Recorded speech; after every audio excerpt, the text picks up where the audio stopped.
നിശബ്ദ രാത്രികളുടെ അതിർത്തിയിൽ നിന്ന് തേങ്ങലായി തുടങ്ങിയും നിലവിളിയായി വളർന്നും ശബ്ദങ്ങൾ ഉയരുന്നു.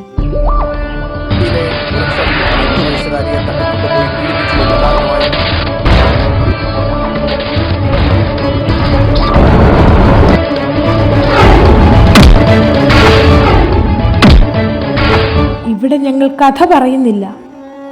കാലം മൂടിവെച്ച മുറിവുകൾ തുറക്കുന്നു, മണ്ണ് മൂടിയ ഓർമ്മകളെ വിളിച്ചുണർത്തുന്നു.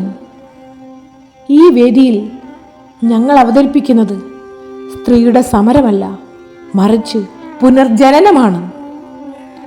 പൊലിഞ്ഞുപോയ പെൺമക്കൾക്കായി ഞങ്ങൾ സമർപ്പിക്കുന്നു കോമാളിത്തെരുവ്. ഇവിടെ ഞങ്ങൾ കോമാളികളല്ല, ചിരിപ്പിക്കാൻ വന്നവരുമല്ല, വെറും സാക്ഷികൾ മാത്രം.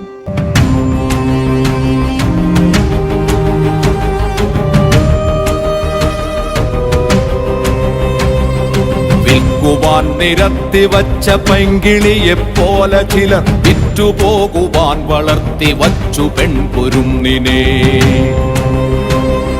വിൽക്കുവാൻ നിരത്തി വച്ച പൈങ്കിളിയെപ്പോലെ ചിലർ വിറ്റുപോകുവാൻ വളർത്തി വച്ചു പെൺകുരുന്നിനെ. വില കൊടുത്തു വാങ്ങി നമ്മളാടുമാടുകൾ, അതെങ്കിൽ വില കൊടുത്തു കൂടെ വിടും മകളെ നാം ചിലർ. വിൽക്കുവാൻ നിരത്തി വച്ച പൈങ്കിളിയെപ്പോലെ ചിലർ വിറ്റുപോകുവാൻ വളർത്തി വച്ചു പെൺകുരുന്നിനെ. ഇവൾ കുരുവംശത്തിന്റെ കുലവധു, പുരാണത്തിലെ അപമാനത്തിന്റെ ഒരു സാക്ഷിപത്രം. ദുശാസന, അവളെ.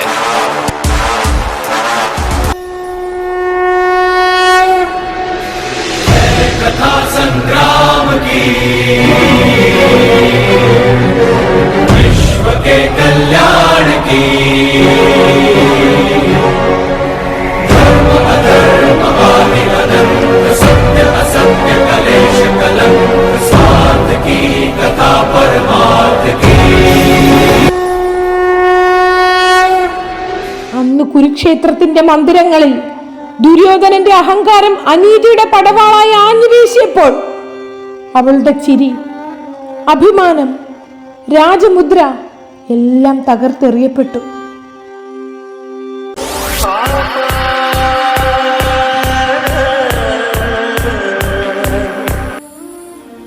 ജീവിച്ചിരിക്കുന്നവളെ മരിച്ചവനോടൊപ്പം ചിതയിൽ തള്ളിയ കറുത്ത അധ്യായം സതി. ലജ്ജാകരമായ മറ്റൊരു ചരിത്രഖണ്ഡം.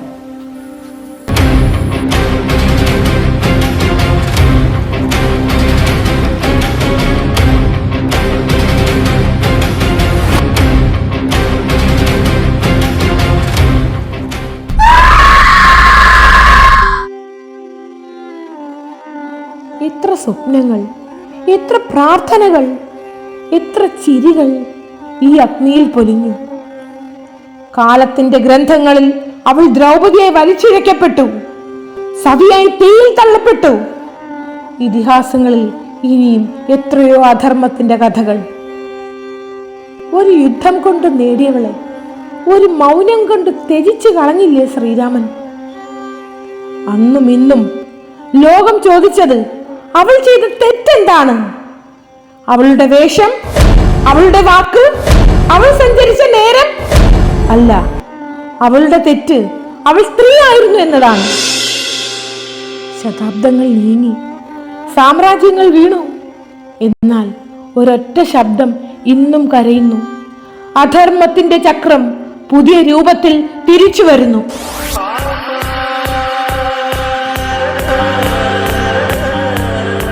മനസ്സിൽ നക്ഷത്രം വിരിയുന്ന ചിരിയുള്ളവൾ ഇവൾ കരഞ്ഞപ്പോൾ നാം ഏവരും കരഞ്ഞു, നീതി ആവശ്യപ്പെട്ടു. പക്ഷേ ദിവസങ്ങൾ കടന്നപ്പോൾ ഇവളെ നാം മറന്നു.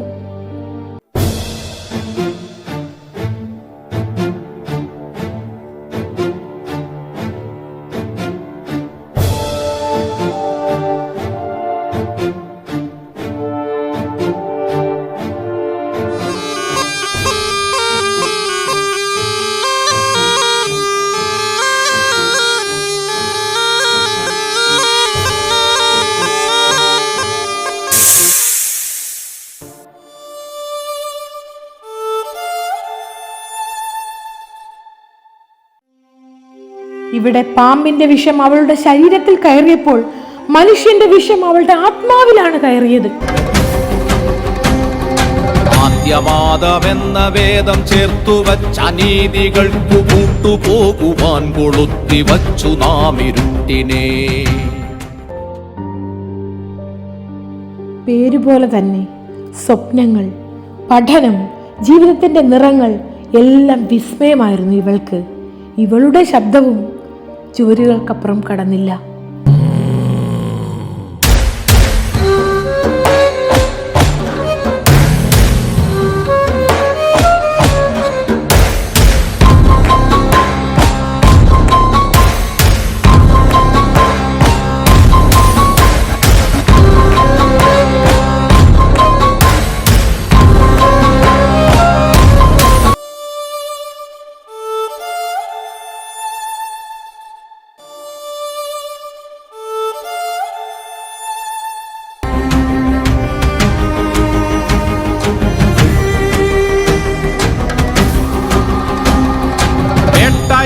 കാട്ടുമൃഗം കൂട്ടിവച്ച തീറ്റയെ കട്ടെടുത്തു തിന്നപ്പോൾ നികൃഷ്ട നീതി സ്ത്രീധനം.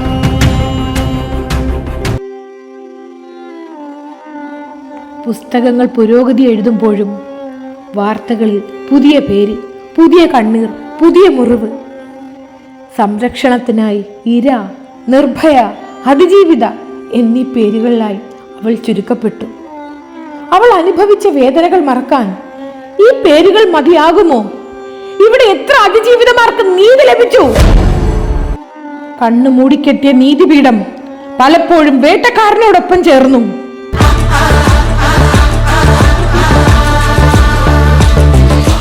കാവൽ നോക്കണ കാവിലെ ഭീകരഭൂതമതേ, കാതം നീറ്റണു തീയത് നീട്ടിടുകാതരമേ, കാളി കരാളികളാടണ കാനന കാഹളമേ, കാറും പേറണ നോവണ കാനനനാദമിതേ, കരിയേറിയ പൂമ്പുനമുള്ളിൽ നീറണ കേളികളാടിയവൻ, കരിവേലകൾ കുത്തിയ നെഞ്ചിലെ മുറിവിൽ നീറ്റണു കാലനവൻ, കരിയമ്പിനും അമ്പരമമ്പിളിമേലിലും അമ്പരമേട്ടിലുമേന്തണതെന്തിത് പുകയിത് പടരണു കരികരമുടയണു തുടയിലെ പിടിവള്ളി പൊടിയണ തുടങ്ങിത് ചെറുമ്പും സൂര്യം കെട്ടിപ്പോകും നേരം തീരം കാണാനാടി താരി താളം തെറ്റിക്കേണം തീരം തീയിൽ തീരുത്തോ ചെന്താമരപ്പൂവിൻ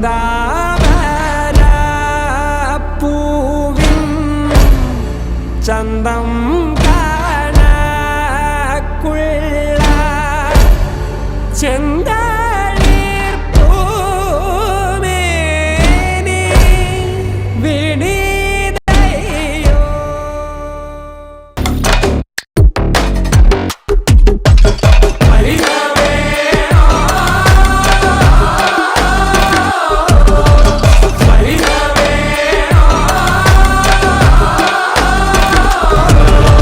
ഞാനൊരു ബന്ധം കൊളുത്തി കൊണ്ടുപോകുന്നതയ്യോ ഞാനൊരുത്തൻ വയ്യ എന്ന് വീണു പോകുന്നു വരിക വേണം കൈവത്താന്മാരേ.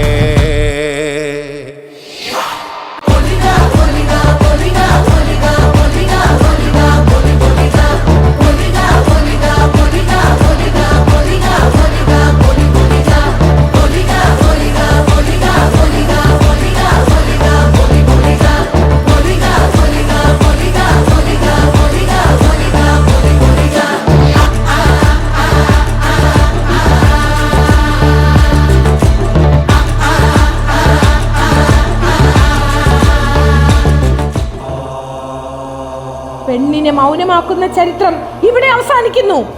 ഇനി ഞാൻ ഇരയല്ല, ഞാൻ അഗ്നിയാണ്. എന്നെ തൊടാൻ വരുന്ന ഓരോ അന്ധകാരവും എന്റെ പ്രകാശത്തിൽ കത്തിച്ചാരമാകും. കൂടും കൊമ്പും ചൂടിൽ തിന്നും തീ, ഒടിയറ്റം മുട്ടാലോടും നീളൻ തീ, കനലാടും നേരം കയ്യിൽ കൊള്ളാതെ, കനലാടിക്കുഴി വേവും നോവിൻ തീ, നിന്നരിണികൾ വിതറിയ കനലിത് നിറയണ ഉടലിത് മറയണ കൊതുകള് പകലിത് നീ.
അപ്പോഴേ ചരാചരങ്ങൾ അത്ഭുതപ്പെടും. മനുഷ്യർ ഇത്രമേലുദാത്തമോ പ്രപഞ്ച സൃഷ്ടിയിൽ.